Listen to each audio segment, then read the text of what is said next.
Hello student, ಈ ಒಂದು ವಿಡಿಯೋದಲ್ಲಿ ನಾವು ನಿಮ್ಮ BCom 5th semester income tax subject ನಲ್ಲಿ ಕೇಳುವಂತಹ ಇಂಪಾರ್ಟೆಂಟ್ 5 ಅಂಕದ ಪ್ರಶ್ನೆ ರೆಸಿಡೆನ್ಷಿಯಲ್ ಸ್ಟೇಟಸ್ ಮೇಲೆ ಪ್ರಶ್ನೆ ಕೊಟ್ಟಾಗ ಯಾವ ರೀತಿ ಉತ್ತರ ಬರಬೇಕು ಅನ್ನೋದ್ರ ಬಗ್ಗೆ ಡಿಸ್ಕಷನ್ ಮಾಡೋಣ.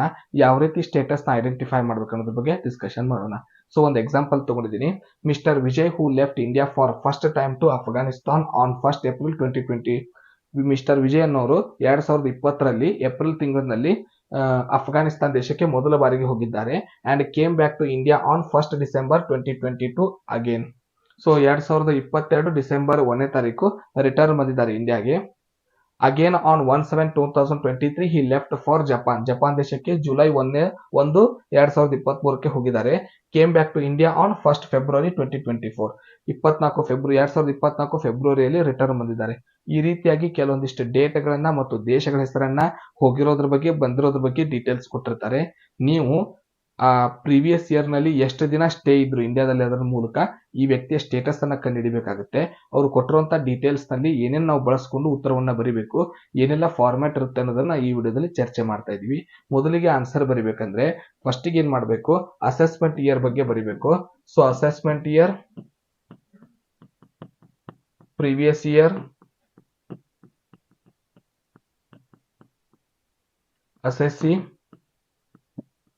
ಈ ಮೂರು ಡೀಟೇಲ್ಸ್ ನ ಕಂಪಲ್ಸರಿಯಾಗಿ ಬರಿಬೇಕು. 2024-25 ಈ ವರ್ಷದ ಏನಾಗಿರುತ್ತೆ, ಅಸೆಸ್ಮೆಂಟ್ ಇಯರ್ ಆಗಿರುತ್ತೆ. ಚಾಲ್ತಿ ವರ್ಷವನ್ನ ನಾವು ಅಸೆಸ್ಮೆಂಟ್ ಇಯರ್ ಅಂತ ಕರಿತೀವಿ. ಕಂಪ್ಲೀಟೆಡ್ ಟ್ಯಾಕ್ಸ್ ತುಂಬಬೇಕಾಗಿರೋ ಹಿಂದಿನ ವರ್ಷವನ್ನ ನಾವು ಪ್ರೀವಿಯಸ್ ಇಯರ್ ಅಂತ ಕರಿತೀವಿ. ಸೊ ಇದು ನಿಮ್ದು 2023-24 ಆಗಿರುತ್ತೆ. ಅಸೆಸ್ಸಿ ಇಂಡಿವಿಜುವಲ್ ಅಂದ್ರೆ ನೀವು ಬಿಡಿಸುವಂತ ಎಲ್ಲ ಏನು 5 ಚಾಪ್ಟರ್ಸ್ ಇದೆ, residential status, income from house property, income from business, income from salary, income from profession, ಈ 5ನೇ ಸೆಮಿಸ್ಟರ್ ನಲ್ಲಿ ಬರುವಂತ ಲೆಸನ್ಸ್ ಏನಿದೆ ಇಂಡಿವಿಜುವಲ್ ಒಬ್ಬ ವ್ಯಕ್ತಿಯ ಇನ್ಕಮ್ ನ ಕಂಡುಹಿಡಿತೀವಿ. 6th ಸೆಮಿಸ್ಟರ್ಗೆ ಬಂದಾಗ ಒಂದು ಆರ್ಗನೈಸೇಷನ್, ಒಂದು ಇಡೀ ಕಂಪ್ನಿ ಪಾರ್ಟ್ನರ್ಸ್ ಇನ್ಕಮ್ ಕಂಡುಹಿಡಿತೀವಿ. ಸೊ ಆದ್ರಿಂದ ಇಂಡಿವಿಜುವಲ್ ಯಾವ ವ್ಯಕ್ತಿ ವಿಜಯ್. ಸೊ ಇದಿಷ್ಟು ಡೀಟೇಲ್ಸ್ ನ ನಾವು ಮೆನ್ಷನ್ ಮಾಡ್ತೀವಿ ಮೊದಲ ಆನ್ಸರ್ ನಲ್ಲಿ. ಇದು 3 ಡೀಟೇಲ್ಸ್ ನ ಬರೆದು ಬೇಸಿಕ್ ಕಂಡೀಷನ್ ಕಂಡುಹಿಡಿಬೇಕು. ಬೇಸಿಕ್ ಕಂಡೀಷನ್ ರೂಲ್ಸ್ ನ ಚೆಕ್ ಮಾಡಬೇಕು. ಬೇಸಿಕ್ ಕಂಡೀಷನ್ ರೂಲ್ಸ್ ನ ಸಿಂಪಲ್ ಆಗಿ ಹೇಗೆ ಚೆಕ್ ಮಾಡ್ಬೇಕಂದ್ರೆ heading calculation of number of days ಅಂತ ಹೆಡ್ಡಿಂಗ್ ಹಾಕ್ಬೇಕು.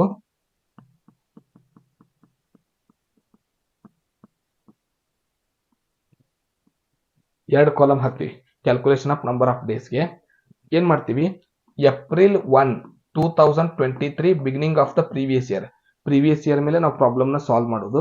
2023-24 ನಮ್ಮ ಪ್ರೀವಿಯಸ್ ಇಯರ್, 2023 ಏಪ್ರಿಲ್ 1 ನಮ್ದು ಬಿಗಿನಿಂಗ್ ಇಯರ್, ಏಪ್ರಿಲ್ 1ಕ್ಕೆ ಪ್ರಾರಂಭ ಅಕೌಂಟ್ಸ್.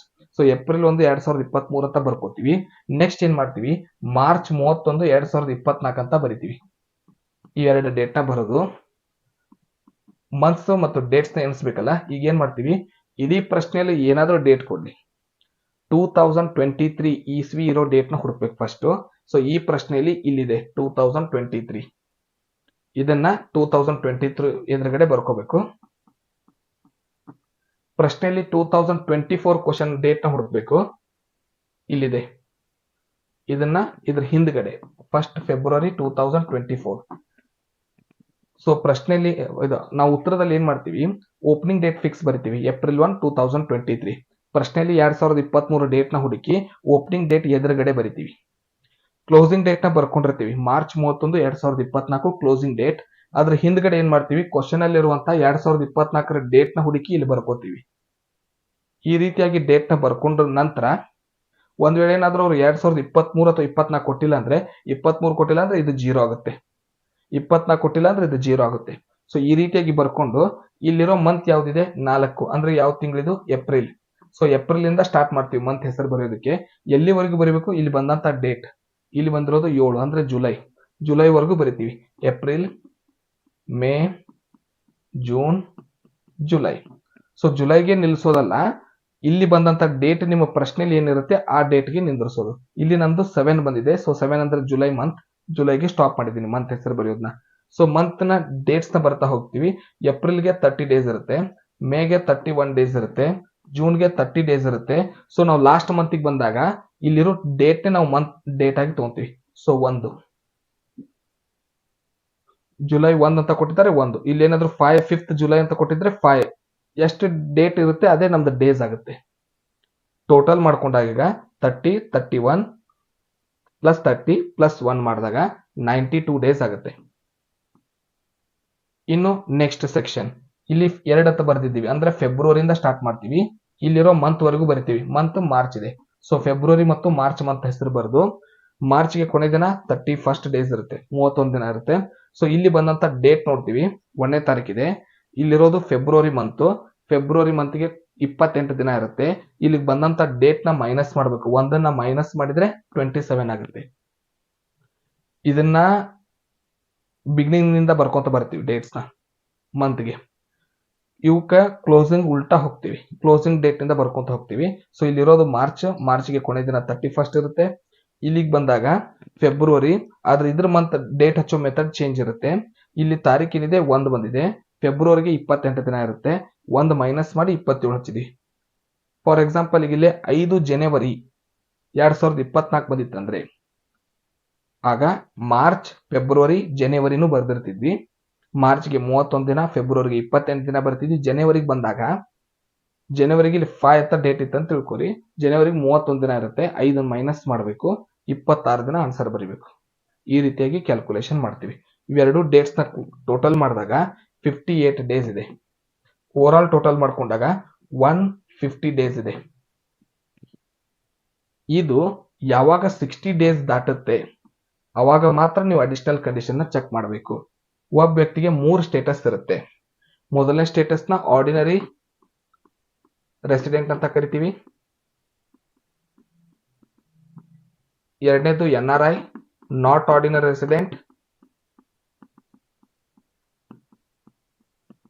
ಮೂರನೇದನ್ನ ನಾನ್ ರೆಸಿಡೆಂಟ್ ಅಂತ ಕರಿತೀವಿ. ಸೊ ಈ ರೀತಿಯಾದ 3 ಸ್ಟೇಟಸ್ ಇರುತ್ತೆ ಒಬ್ಬ ಪರ್ಸನ್ಗೆ. ಯಾವಾಗ ಬೇಸಿಕ್ ಕಂಡೀಷನ್ ನ ಈ ಡೇಸ್ ಟೋಟಲ್ ಏನಿದೆ 60 ಒಳಗಡೆ ಬರುತ್ತೆ ಅವಾಗ ಅಡಿಷನಲ್ ಕಂಡೀಷನ್ ನ ಚೆಕ್ ಮಾಡ್ಲಾರ್ದೇನೆ ಡೈರೆಕ್ಟ್ ಆಗಿ ಥರ್ಡ್ ರೆಸಿಡೆಂಟ್ ಸ್ಟೇಟಸ್ ಬರೀಬೇಕು, ನಾನ್ ರೆಸಿಡೆಂಟ್ ಆಫ್ ಇಂಡಿಯಾ. ಒಂದ್ ವೇಳೆ ಇದು 60 ಡೇಸ್ ದಾಟಿದ್ರೆ ಅವಾಗ ನಾವು ಅಡಿಷನಲ್ ಕಂಡೀಷನ್ ನ ಚೆಕ್ ಮಾಡಬೇಕು. ಫಸ್ಟ್ ಆರ್ ಸೆಕೆಂಡ್ ಎರಡರಲ್ಲಿ ಯಾವ್ದು ಅವನ್ ಸ್ಟೇಟಸ್ ಆಗುತ್ತೆ ಅದನ್ನ ಚೆಕ್ ಮಾಡ್ಬೇಕಾಗುತ್ತೆ. ಸೊ ಫಸ್ಟ್ ಆರ್ ಸೆಕೆಂಡ್ ನಾವು ಚೆಕ್ ಮಾಡ್ಬೇಕಂದ್ರೆ ಅಡಿಷನಲ್ ಕಂಡೀಷನ್ ನ ಚೆಕ್ ಮಾಡಬೇಕು. ಸೊ ಈ ಅಡಿಷನಲ್ ಕಂಡೀಷನ್ ಏನ್ ಮಾಡ್ಬೇಕಂದ್ರೆ 10 ಇಯರ್ ಪ್ರೀವಿಯಸ್ ಇಯರ್ಸ್ ನ ಬರಿಬೇಕು. ಪ್ರೀವಿಯಸ್ ಇಯರ್ 10 ಇಯರ್ಸ್ ಇರಬೇಕು. ಸೊ ಏನ್ ಮಾಡ್ತೀವಿ, 2013 ಇಂದ ಪ್ರಾರಂಭ ಮಾಡ್ತೀವಿ. 2013-14, 14-15, 2015-16, 2016-17, 2017-18, 2018-19, 2020-21, 2021-22, 2022-23, 2023-24. ಸೊ ಈ ರೀತಿಯಾಗಿ 10 ಪ್ರೀವಿಯಸ್ ಇಯರ್ಸ್ ನ ಬರಿತೀವಿ. 2013 ಇಂದ ಪ್ರಾರಂಭ ಮಾಡಿ 2023 ವರೆಗೂ ಡೇಟ್ ಬರಿತೀವಿ.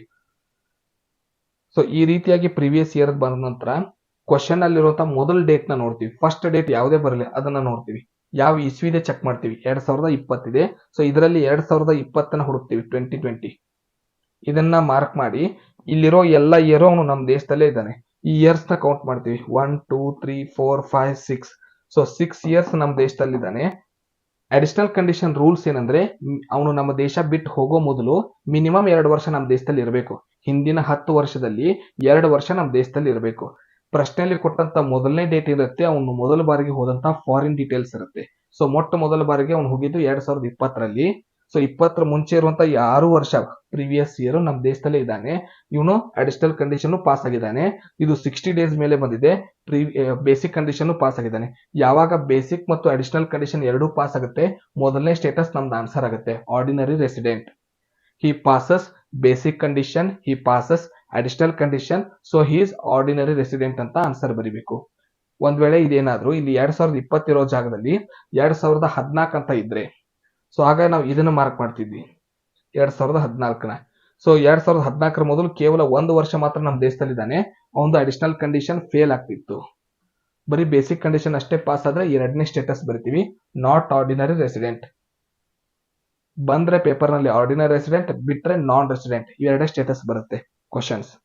ಸೊ ಈ ರೀತಿಯಾಗಿ ನೀವು ಫಾರ್ಮೆಟ್ ಬಿಡಿಸೋದನ್ನ ನೆನ್ಪಿಟ್ರೆ ಪೂರ್ತಿ ಅಂಕಗಳನ್ನ ಗಳಿಸಬಹುದು. ಬೇಸಿಕ್ ಕಂಡೀಷನ್ ಚಾರ್ಟ್ ಯಾವ ರೀತಿ ಪ್ರಿಪೇರ್ ಮಾಡ್ತೀವಿ, ಅಡಿಷನಲ್ ಕಂಡೀಷನ್ಸ್ ಗೆ ಯಾವ ಇಯರ್ಸ್ ನ ಬರಿತೀವಿ, ಇದ್ರ ಬಗ್ಗೆ ನಿಮ್ಗೆ ನಾಲೆಜ್ ಇದ್ರೆ ಪೂರ್ತಿಯಾಗಿ ಈ ಪ್ರಾಬ್ಲಮ್ಗೆ ಅಂಕಗಳನ್ನ ಪಡ್ಕೋಬಹುದು. ಮುಂದಿನ ಮೆಥಡ್ ನಲ್ಲಿ ಮತ್ತೊಂದು ವಿಡಿಯೋ ಮುಂದಿಗೆ ಸಿಗೋಣ. ಧನ್ಯವಾದಗಳು.